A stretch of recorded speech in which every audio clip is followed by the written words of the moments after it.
Vamos lá, meus amores, para a nossa aula de história. Como que vocês estão hoje? Estão animados para começar mais um dia de aula? Vamos fazer uma oração? Fechem os olhinhos. Querido Deus maravilhoso Pai, muito obrigada porque o Senhor está conosco o tempo todo. Obrigada por cuidar de nós e das pessoas que amamos. Obrigada porque o Senhor tem cuidado da nossa saúde, da saúde das pessoas que nós amamos. Continue conosco, continue cuidando de nós. Senhor, abençoe essa aula para que seja muito produtiva e que cada aluno aqui possa aprender bastante. Em nome do amor de Jesus, amém. Meus amores, nós vamos fazer a correção da atividade avaliativa, tá bom? Da nossa atividade avaliativa de história. Olha só, a Pro está pedindo para vocês fazerem no caderno um gabaritinho, tá bom? Colocando as que vocês acertaram, as que vocês erraram. Porém, eu sei que é difícil às vezes lembrar, como vocês não têm a atividade avaliativa corrigida aí com vocês, tá bom? Então vocês vão fazer só daquelas que vocês lembrarem. Não, essa realmente eu errei. Então você vai lá e faz, tá? Se você não lembra, não tem problema. O importante é que você esteja aqui com a Pro corrigindo, vendo aquilo que você às vezes errou, que você acertou, o porquê da questão ser daquela forma, tá bom? Então é muito importante que você esteja aqui comigo. Olha só, então vai lá no caderno, escreva correção da atividade avaliativa de história 1, né? E aí, se você não lembrar de nada, acompanhe e coloque aquilo que você lembra que você errou, que você acertou, tá bom? Se não lembrar de nada, não tem problema. A Pro entende, mas esteja aqui comigo, tá bom? Vamos lá. Se você conseguir, pega aí a atividade avaliativa para você acompanhar com a Pro, tá bom? Se você não conseguir, não tem pressa, Pro, não tem como pegar no computador, porque eu tô aqui assistindo tudo mais, não tem problema, tá? Então só ouça porque a Pro vai ler com vocês, tá? Vamos lá? Observe a tirinha abaixo. Então temos uma tirinha aí, ó. Data comemorativa, 15 de novembro, a proclamação da República. Beth, você sabe quem proclamou a República no Brasil? Aí a Beth respondeu, foi o Marechal Deodoro da Fonseca. Isso aconteceu em 15 de novembro de 1889. Foi a partir dessa data que o Brasil deixou de ter um imperador? Sim, e passou a ser governado por um presidente. Lembra dessa transição de império para a república? Lembra disso? Então aí tá conversando sobre, e essa tirinha ela vai ser importante, porque nela contém até respostas que estão ali, tá? Então era atenção. Se tivesse atenção, gente, por isso que a Pro fala, leia a prova com atenção, leia a atividade com atenção, né? Leia a atividade avaliativa com atenção, porque é importante, tá? Você perde muita coisa por não ler. Olha só. Sobre a proclamação da República, assinale, marque ali com V para verdadeiro e F para falso. Então, o que é para fazer? V e F, não é para assinalar, tá? Atenção. As cidades brasileiras cresciam no final do século quê? 19, e com os lucros do café, a chegada da tecnologia europeia acontecia, trazendo modernidade para o país. Sim, falou isso. A gente leu lá na apostila, né? Falando sobre essa chegada da tecnologia no Brasil, dessa modernidade, vinda ali da Europa, com muita influência europeia, certo? Então, é verdade isso daí. A luz elétrica, as ferrovias, as faculdades, hospitais e indústrias eram algumas das inovações que chegavam ao Brasil. Verdade, tá certo também. Essas modernidades estavam chegando para o Brasil. Os coronéis eram contra a proclamação da República, pois achavam que um governo centralizado na figura de um rei era o ideal para aqueles tempos. De forma alguma. Até ali na conversa do coronel, ele disse que já não era mais para ser daquele jeito. Eles não queriam que fosse daquele jeito. Lembra que até eles mandavam os filhos para estudar fora e aí os filhos vinham e falavam sobre as maravilhas que estavam acontecendo, a modernização que estava acontecendo nos outros locais e o Brasil ficando para trás? Então não, eles não queriam isso. Então tá falso, eles não eram contra, eles eram a favor da República, eles queriam que deixasse de ser um rei. O Marechal Deodoro da Fonseca, com o apoio dos militares que estavam descontentes com a forma de governo, declarou em 15 de novembro de 1879 a República. Verdade, estava até escrito ali em cima que foi Marechal Deodoro da Fonseca e que foi em 15 de novembro de 1879. Então essa daí estava super fácil, verdade. As pessoas que estavam no poder não concordavam com a mudança da forma de governo, por isso o início da República foi marcado por grande resistência e guerras civis. De forma alguma, muito pelo contrário. teve o apoio ali do povo, as pessoas ali que estavam no poder, elas queriam essa mudança, os coronéis, os militares, a elite ali da sociedade queria essa mudança. Então, não, essa daí é falsa, não teve nenhuma guerra civil, não teve nada, nós não conversamos nem sobre isso. Então, falso. Número 2. Nas pinturas, desenhos e até mesmo na moeda nacional, é possível perceber a figura da mulher representando a pátria como uma mãe dos seus cidadãos e reforçando os ideais republicanos, como nas imagens a seguir. Olha lá, nós temos ali a mulher representada, tá vendo? Como símbolo de algumas repúblicas. Podemos perceber que em todas as imagens estão presentes dois símbolos importantes. Além da mulher, que era um símbolo, que retratam as ideias que deveriam guiar a república como forma de governo. São eles a touca vermelha e a coroa de louro. A Pro já colocou quais eram os símbolos. O que era para vocês fazerem? Expliquem abaixo o seu significado. Só colocar o significado, nós falamos na aula e estava escrito aí para vocês. O que significa a touca vermelha? Liberdade, lembra? A liberdade, a resistência, a força, né? A liberdade em primeiro lugar, mas também representava essas outras coisas. Lembra que foi da mulher na Revolução Francesa que guiou, ela tinha touca vermelha, ela era forte, ela queria liberdade. Então a touca simbolizava liberdade, tá bom? E a coroa de louro? Lembra que na Grécia as pessoas que ganhavam recebiam a coroa de louro, ela era símbolo de quê? De vitória, tá bom? Então, gente, estava super fácil, não era difícil lembrar. A Pro conversou bastante com vocês sobre isso. Número 3. O brasão, o selo e a bandeira nacionais são símbolos oficiais que representam a nação brasileira. No selo e na bandeira está escrita a frase ordem e progresso, que reflete o pensamento, o quê? Das pessoas que acreditavam que era necessário conhecimento científico para que o desenvolvimento acontecesse. Assinale abaixo o nome do pensamento político que preenche corretamente a lacuna acima. Qual que é, gente? Positivista. Lembra que o positivismo tinha essa ideia de que tudo tinha que ser provado cientificamente, tinha que ter base científica, lembra? De Auguste Comte, que ele tinha ele falava sobre isso, lembra? Primeiro o amor, depois a ordem. Lembra disso? Gente, estava escrito lá, é o positivismo. Nós não conversamos sobre progressista, parlamentarista e populista, nós não conversamos sobre isso. A gente nem conversou, então era óbvio, o único que a gente falou era o positivista. Então essa daí, gente, estava de graça, tá bom? Muito fácil. Se você estudou e você acompanhou as aulas, fez as atividades, estava com a Pro o tempo todo, não tinha como errar essa daí, tá? Porque nós não falamos sobre esses outros ali, tá bom? 4.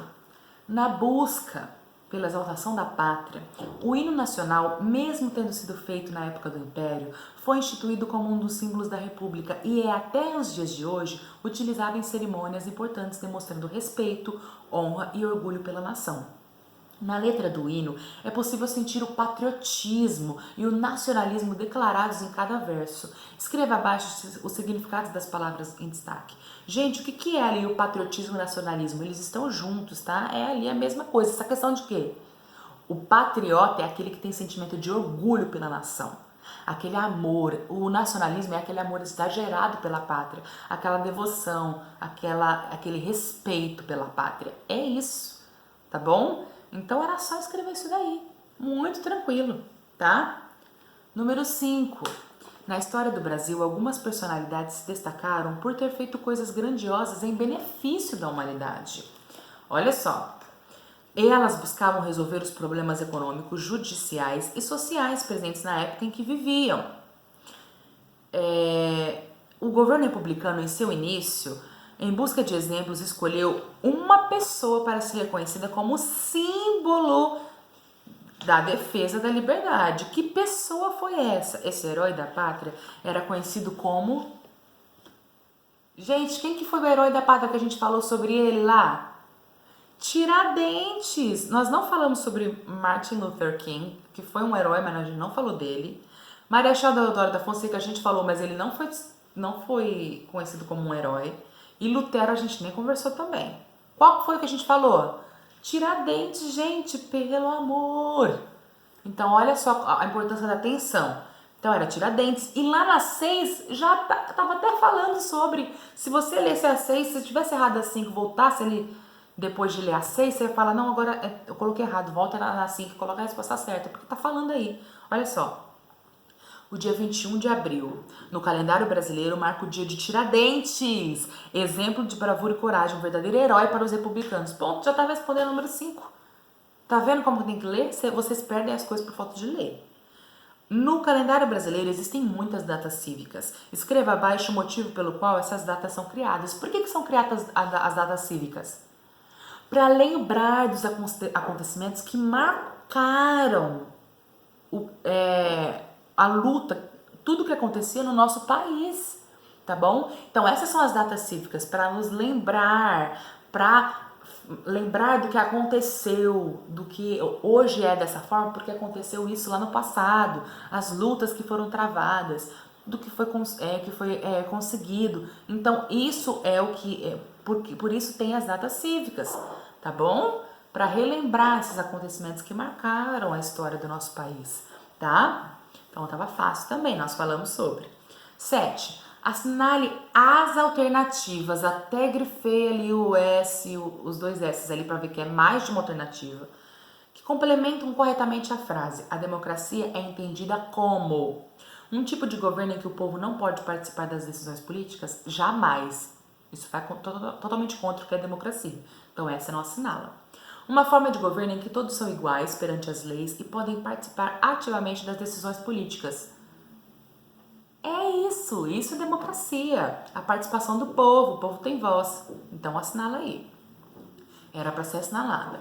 Uma política em que seus governantes devem ter o perfil ditador e autoritário. O ditador e o autoritário, lembra que eles não se importam com o que o povo quer, com o que o povo decide? Não querem saber se o povo concorda ou não? Então não é isso, democracia. Então essa não assinalaria. Um governo que entende que para defender a democracia é preciso escolher o que é de interesse da maioria para o bem comum e não próprio. Então um governo democrático é um governo que entenda que para defender a democracia é preciso escolher o que é de interesse da maioria para o bem comum e não o próprio. É isso? É exatamente isso. Então essa tinha que assinalar. Certo? Então, gente, estava muito tranquilo, tá? Era tudo que a gente estudou, não tem nada aí na atividade avaliativa que a gente não tem estudado. Número 8. Depois de ter acontecido a Revolução Francesa, vários países tiveram governos não democráticos, conhecidos como autoritários ou ditatoriais, e mais tarde foram chamados de fascistas ou totalitários. Na Alemanha, esse tipo de governo era conhecido como nazismo e na Itália, fascismo. Sobre o nazifascismo, né, que são esses dois governos que eram autoritários, assinale V para verdadeiro e F para falso. Era para colocar verdadeiro ou falso, não era para assinalar, tá? Primeiro aí, no fascismo, todas as decisões são tomadas pensando no bem geral da nação, ao contrário dos governos democráticos. De jeito nenhum. O governo democrático é o que deve pensar no bem da nação, no bem comum. Então essa é falsa. Segundo ali, os líderes fascistas são autoritários, pois usam de medo e ameaças para conseguir se manter no governo e fazer com que, mesmo aqueles que não concordam com suas decisões, os obedeçam. Por medo. Verdade, infelizmente. Lembra que eles usavam até os militares para isso? Para amedrontar? Então é verdade essa. No nazifascismo, os líderes não eram muito importantes, seus discursos não eram levados a sério e poderiam tomar qualquer decisão política se essas decisões fossem aceitas primeiro pela população. Falsa, não tinha nada, a população não tinha nada para dizer, a população não podia falar, era o líder que decidia, tomava as decisões, tá? Então não. A mídia da época era controlada pelo governo, pois era utilizada para divulgar suas ideias e incentivar a população a apoiar a liderança do país. Todo meio de comunicação que ia contra seus ideais era censurado. Verdade! Lembra que só era informado, propagado aquilo que ia de acordo com o governo, colocando o governo como bom, senão eles censuravam? Então é isso aí. A próxima lá. Os militares existiam apenas para manter a ordem pública e combater a violência e não como uma arma política. Falso! Falso. Os militares eram utilizados como uma arma política, sim, para amedrontar, para fazer eles apoiarem o governo. Quem não apoiava tinha que apoiar, o militar estava ali, entendeu? Para causar medo, pânico nas pessoas. Então, essa daí é falsa. Essa forma de governo incentivava fortemente o sentimento de valorização pela pátria, tanto nos meios de comunicação quanto nas ruas e escolas. Sim, sempre tinha a figura da bandeira, e aí tinha a devoção pela bandeira, né? Cantava sempre o hino nacional, aquele amor pela pátria. Então, é isso aí mesmo. Número 9. Além dessa perseguição política sofrida pelos inimigos da nação, que não concordavam com as decisões tomadas nos governos nazistas e fascistas, outros grupos sofreram brutalmente com a discriminação e ataques de ódio cometidos nesses governos. Escreva abaixo sobre esses grupos e o que passaram. Gente, que 2 grupos passaram por isso? Lembra que os grupos étnicos, principalmente os judeus, os negros e os judeus, mas os judeus ainda de forma pior, eram levados para os campos de concentração para trabalhar de forma forçada, lembra? Trabalho escravo. Lembra que eles, a Pro até falou sobre as câmaras de gás, que o governo, né, os militares colocavam essas pessoas chegavam a virar óbito. Lembra? Que era uma coisa brutal, foi assim um genocídio, quase que eles exterminaram todos os judeus que tinham, certo? Então, de tanto que foi horrível. Então, os judeus e os negros, que são grupos étnicos, sofriam muito durante esse governo, tá bom? Porque eles não aceitavam, eles falavam que esses grupos étnicos eram responsáveis pela falta de crescimento do país, eram eles que deixavam o país ruim, né? E aí eles usavam de forças, ódio, ataques e até de violência, que levava até a morte dessas pessoas, tá? Então foi um período muito horrível. Se vocês estudarem mais sobre isso, se aprofundarem mais, assim, é bem complicado tudo que aconteceu, tá bom? Existem filmes sobre isso, documentários sobre isso que aconteceu, do tanto que foi grave, tá? Muito bem. Número 10. No Brasil, essas ideias de governo autoritário surgiram em 1932, com influência alemã e italiana, dando origem ao movimento político AIB, Ação Integralista Brasileira. Seu fundador, Plínio Salgado, tinha como objetivo fortalecer o Estado e fazer com que o povo dividisse os mesmos valores e ideais. Sobre isso, assinale a alternativa correta. Então era para colocar correta, não era verdadeira ou falsa, era para você colocar qual que era a correta aí. Então tem uma só. A e B tinha ideias totalmente diferentes e contrárias ao nazifascismo. Não, ela tinha influência nazifascista, então não era totalmente contrária. Os integrantes da A e B tinham um espírito fortemente nacionalista e valorizavam o preconceito étnico. É verdade? Isso era uma diferença que eles tinham do governo nazista, né? Sobre essa questão de preconceito étnico, isso não existia. Apesar de ter muita influência dos governos fascistas, a AIB valorizava as diferenças culturais e a mistura das raças. Verdadeiro. Então ela valorizava isso, tá bom? Lembra que a Pro falou para vocês que eles valorizavam essa miscigenação, que essa mistura dos povos, né? Essas diferenças culturais eles valorizavam. Então essa é a verdadeira. Então essa vocês vão colocar, assinalar aí porque é a correta. Na A e B, os valores destacados iam contra a hierarquia e a disciplina. Não! Eles pegaram isso dos nazistas e dos fascistas. Eles eram a favor dessa hierarquia, dessa disciplina, tá bom? A todo custo, certo? Eles achavam que era isso que ia fazer o país crescer. Então, eles eram a favor, tá bom? Pessoal, vocês viram como que a atividade avaliativa não estava difícil? Estava super tranquila?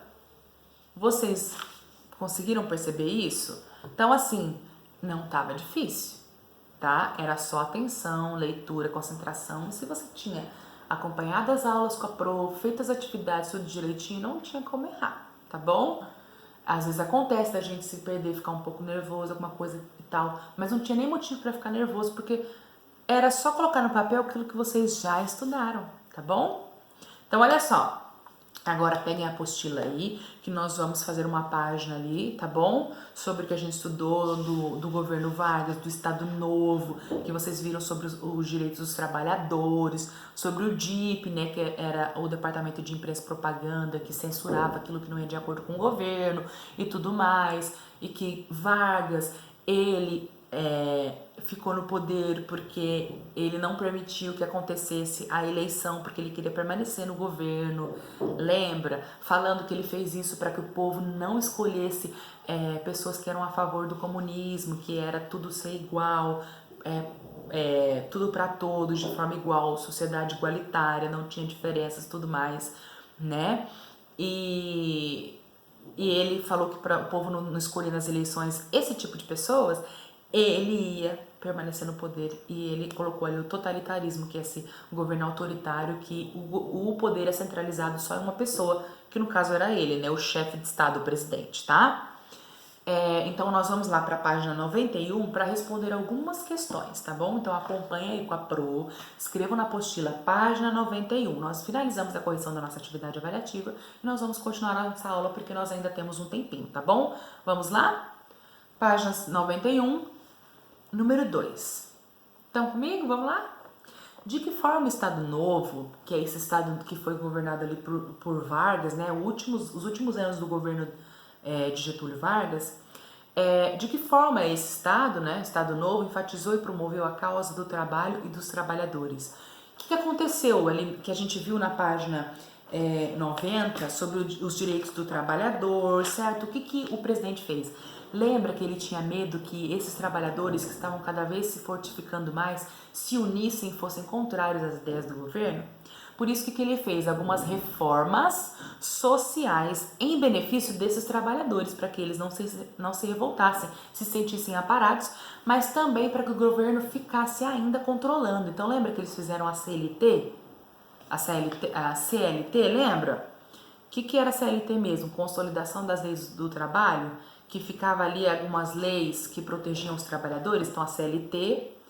Fizeram também os sindicatos, lembra? Que eles criaram a CTNI, que é a Confederação Nacional dos Trabalhadores da Indústria, a CTNC, que era a Confederação Nacional dos Trabalhadores do Comércio, lembra? E também ele criou a carteira de trabalho, né? Que é a CTPS, carteira ali de trabalho de previdência social, lembra? E os sindicatos, como a Pro falou, que é esse CNTI e CNTC. E eles fez essas leis e essas ações serem muito valorizadas durante o Estado Novo, tá bom? E eram feitos desfiles comemorando o Dia do Trabalho e outras iniciativas legais e cívicas que tinha tudo para beneficiar os trabalhadores, tá? Então, pessoal, é isso daí. Tudo isso daí faz parte dessa resposta, tá? Tudo que a Pro conversou aqui com vocês agora. Então, foram feitas reformas sociais em benefício dos trabalhadores, que foi criado a CLT, foi criado a carteira de trabalho, os sindicatos, a carteira de trabalho, que é CTPS, né, que é Carteira de Trabalho e Previdência Social, foi criado os sindicatos nacionais, que é aquele CNTI e CNTC, tá bom? Que é do comércio da indústria, certo? Para cuidar, só que assim, o governo fazia isso para ele ainda controlar, tá? Esses sindicatos eram do governo para ele ainda controlar esses trabalhadores, para que eles não ficassem assim, não quisessem se revoltar contra o governo, tá bom? Então, o Estado Novo valorizava muito a questão do trabalho e fazia com que os direitos do trabalho realmente acontecessem, tá? 3. Dentre as medidas trabalhistas instituídas no Estado Novo, quais permanecem até hoje? Quais dessas que foram feitas permanecem até hoje? O Dia do Trabalho, que é uma data, ela permanece até hoje como feriado nacional, que ela era muito, assim, valorizada no Estado Novo, eram feitos desfiles e tudo mais no Dia do Trabalhador, comemorando, né? Outra coisa, as leis trabalhistas, a CLT ainda existe até hoje, tá bom? Então, essas leis trabalhistas existem, tá? E a carteira de trabalho existe também, tá bom? Então, essas três coisas existem até hoje que foram criadas ali no Estado Novo, tá bom? 4. Que departamento criado no governo Vargas foi extinto perto do fim do Estado Novo? Que departamento que foi criado no governo Vargas e que foi extinto? Que departamento foi criado? O DIP, Departamento de Imprensa e Propaganda, que censurava tudo aquilo, toda aquela informação que era colocada para a população, aliás, que não era colocada para a população porque o DIP não permitia, né, que ia contra o governo. Só era feita propaganda, informado para o povo aquilo que era de acordo com o governo, colocando o governo como algo bom, a figura de Getúlio Vargas como um pai, preocupado com a nação, né? Então, nas cartilhas das escolas a gente tinha isso, a gente tinha isso nas propagandas, mostrando em todo local que você ia Getúlio Vargas como um pai. Era cativante, amável, afetivo, né? Então, era isso que mostrava. Então, no final do governo de Vargas foi extinto esse departamento, tá? Para dar local ao quê? A liberdade de imprensa, liberdade de expressão. Então, a imprensa, esses meios de comunicação, agora, atualmente, eles têm liberdade para falar, tá bom? E o povo tem liberdade de se expressar, tá? Então, no final ali do governo Vargas, esse departamento que foi criado no próprio governo, o DIP, ele foi extinto, tá bom? Em 1945, no finalzinho ali. Perto de finalizar, né, o Estado Novo. Entreviste um ou dois adultos com mais de 80 anos de idade e pergunte a cada um deles: A. O que o senhor ou a senhora lembra da época do governo Vargas no Brasil? Poderia dizer algo sobre esse período? B. O que esse presidente representou para a história do país e que legado ou ensinamento ele deixou para o Brasil hoje? Então, pessoal, essa número 5, a Pro vai deixar de tarefinha para vocês, tá bom? É só para vocês fazerem uma entrevista com alguém que tenha mais de 80 anos de idade, que viveu nessa época, tá bom? Nessa era Vargas. Eles com certeza vão lembrar de algumas coisas, tá? Então tente achar isso. Se não achar ninguém, tudo bem, acontece. Mas se você lembrar de alguém, vovô, vovó, às vezes tem bisavô, bisavó que ainda estão vivos, né? Que você pode perguntar, um tio, avô, alguma pessoa que possa te falar um pouquinho sobre isso, tá bom? Para você poder fazer essa entrevista, é bem interessante, tá? Pessoal, é isso por hoje, tá bom? Nós continuamos o conteúdo, vamos depois conversar sobre essa entrevista que vocês vão fazer, tá? Essa semana nós vamos ter aula Zoom de História e Geografia, então a gente vai poder conversar sobre isso e finalizar o nosso conteúdo, tá bom? Um super beijo para vocês e até a próxima aula!